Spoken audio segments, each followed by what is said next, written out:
Gurizada, o negócio é o seguinte, eu quero apresentar a vocês neste vídeo 5 erros que eu enxergo e que prejudicaram o desempenho do Inter no Campeonato Brasileiro e muito provavelmente também na Copa Sul-Americana. São 5 equívocos, tanto da direção quanto também da comissão técnica e que diminuíram a competitividade do time colorado nas duas competições. O meu vídeo é em nome do PEC Colorado. Todos vocês já sabem o que é o PEC Colorado? Não, vocês não podem ficar de fora dessa.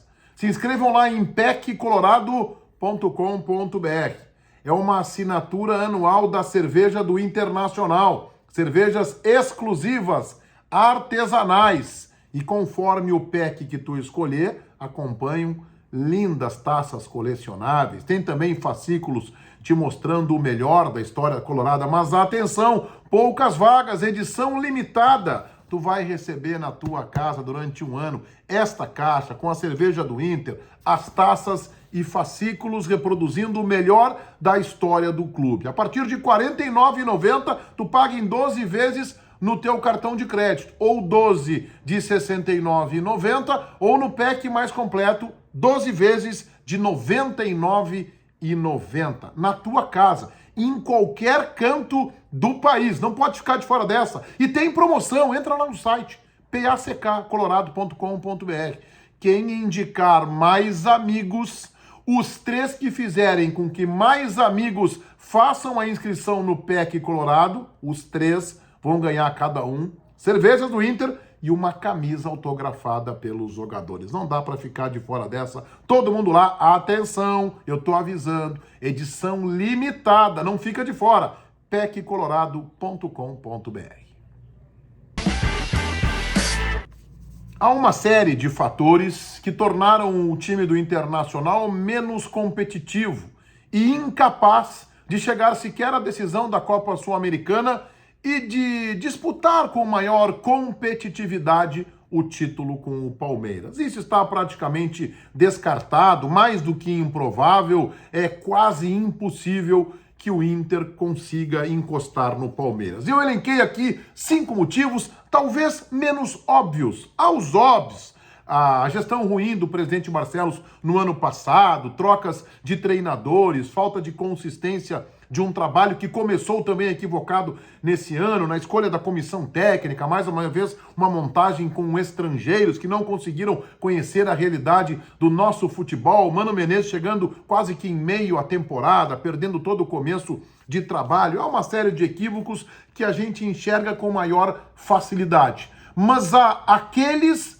que talvez a gente não consiga compreender. E faço aqui uma ressalva de uma direção que acertou na escolha do técnico, que acertou na escolha do diretor técnico Paulo Autuori e que acertou na penúltima janela de transferências, aquela janela do começo do ano. O Inter foi muito competente. A do meio do ano eu acho que ficou devendo, pelo menos em uma posição. Mas o Inter tem acertado em muitos pontos e por isso há uma perspectiva saudável, otimista para a próxima temporada. Mas aqui eu vou falar dos erros que acabaram culminando com o Internacional não disputando efetivamente títulos nesta temporada. E me refiro especialmente ao Campeonato Brasileiro, mas respinga também na Copa Sul-Americana. A montagem do grupo de jogadores. Faltou um outro centroavante para minimamente ser reserva do alemão. O Brian Romero já se viu, não é um jogador para a exigência colorada. O Mikael sequer ficou no banco ontem.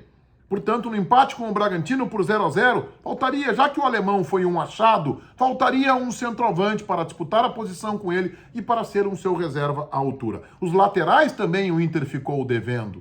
O Inter demorou a chegada do Everton, que não pode jogar contra o Bragantino, a gente não conhece o jogador, o Inter tem o Tauan Lara, o menino para a esquerda, o Internacional não tem também reservas à altura, ou próximo, pelo menos, aos titulares. E na minha compreensão, faltaria um volante. Eu acho que o Gabriel até tem feito partidas boas, digamos assim, fez algumas partidas muito boas na temporada, mas o Inter não tem sequer um volante reserva para ele. E não tem um jogador para que torne o Gabriel mais competitivo nesta briga por posição. Ele está ali, o Lisieiro, o Johnny, que tem jogado como titular, mas reserva para o Gabriel à altura. O Internacional não tem e eu, de fato, gostaria de um outro titular. Questão número 2. O Internacional ficou na dependência na questão de armador de um atleta que não foi atleta neste ano e que nunca conseguiu entrar no condicionamento físico ideal. Eu estou falando de Alan Patrick, que é bom jogador, no entanto não consegue entrar em forma,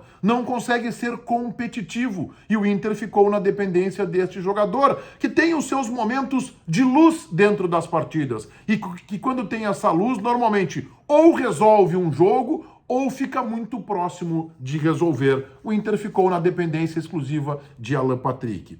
Ponto número 3, aí um erro que eu acho que passa pela comissão técnica. A insistência com o goleiro Daniel. O Daniel não é responsável pela eliminação do Inter na Copa Sul-Americana e pelo terceiro lugar hoje, disputando o segundo lugar com o Fluminense do Campeonato Brasileiro. Mas eu acho que ele falhou na temporada. E no Campeonato Brasileiro falhou. Cito como exemplo o gol sofrido de Yuri Alberto contra o Corinthians, num jogo tão importante como aquele. A gente está observando, pelo menos este é o meu diagnóstico, que o Kehler, numa amostragem muito pequena, é verdade, tem dado uma resposta melhor. E talvez, tendo uma sequência de jogos, a gente possa olhar para o Kehler diferente para a próxima temporada.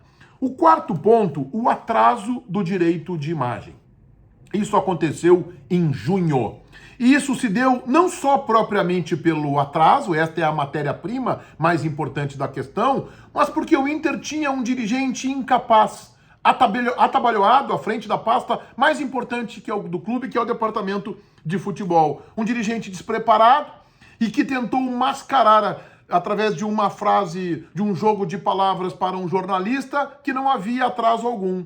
Isso acabou desconfortando o grupo de jogadores que no dia seguinte, ao tomar conhecimento desta manifestação de Emílio Papaléuzinho, esse é o dirigente que eu estou colocando aqui, se rebelou, se revoltou e teve uma atitude que eu julgo exagerada e descabida para um atraso que acontece no futebol, que não é a forma mais correta. O Inter não deveria ter atrasado, atrasou e estava especulando a contratação de jogadores, mas aí o dirigente faz, como o Emílio Papaléuzinho fez, uma frase mal colocada, tentando mascarar uma realidade através de um jogo de palavras, mostrou ali a sua incompetência e o seu despreparo, veio a greve, e a greve teve consequências na relação com a torcida.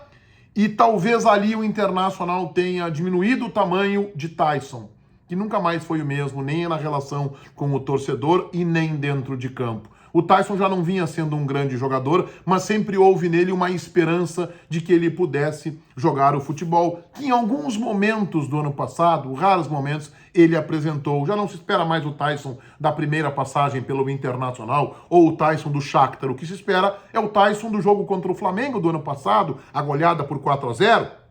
O Tyson do Grenal, quando ele é protagonista, faz o gol e ali praticamente o Inter empurra o Grêmio para a segunda divisão e se livra ele, Inter, de um mal maior. Este é o Tyson que se espera e não se viu mais depois do episódio da greve.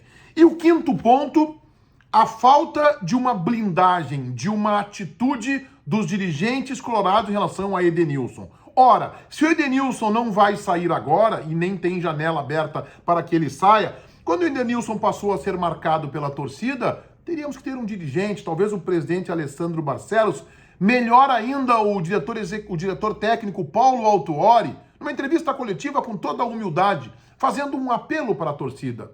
Que cesse na vaia a Edenilson, que o futuro do jogador será decidido até o final do ano, mas que o Inter tinha uma missão, seja na Copa Sul-Americana, seja uma missão no Campeonato Brasileiro, e que precisaria desse jogador estabilizado emocionalmente. Eu não estou aqui agindo de forma paternalista para proteger o Edenilson, um jogador que ganha uma fortuna no clube, como a maioria dos jogadores acabam ganhando, mas eu acho que há uma marcação exagerada, pesada, que a bola nem chega no Edenilson, ele já está sendo vaiado. Ele nem entra em campo e o seu nome é anunciado no alto-falante e ele já é vaiado. Eu acho que isso passou um pouco dos limites, entendendo aqui que é legítimo que o torcedor vaie um jogador, como é legítimo que um torcedor vaie o time. Isso faz parte do futebol e não há aí nada de errado, não há aí nenhum tipo de contradição contravenção e de equívoco. Eu só posso e tenho o direito também de ter a minha opinião. E acho que há uma marcação exagerada com relação a Edenilson. Isso não vai contribuir em nada. O torcedor já marcou a sua posição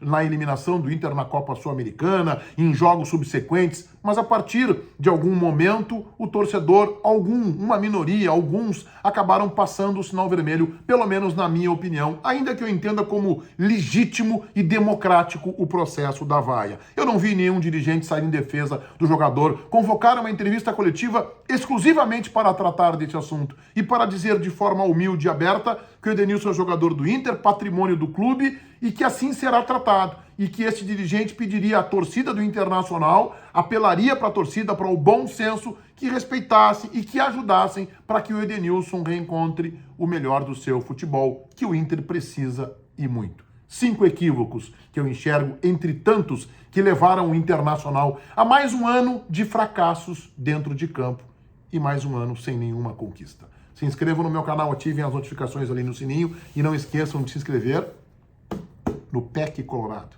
assinatura anual de cervejas exclusivas, artesanais do Internacional. E a cerveja é boa. Conforme o PEC que tu escolher, tem taças colecionáveis. E tem promoção aí. Os 3 que se inscreverem e que indicarem mais amigos para que se inscrevam também no PEC Colorado vão ganhar uma camisa autografada pelos jogadores do Internacional e cervejas do clube. Atenção, hein? Poucas vagas. Edição limitada, não tem para todo mundo. Corre lá e faz a tua inscrição em peccolorado.com.br. Feitoria Rudizada. Vai, um abraço.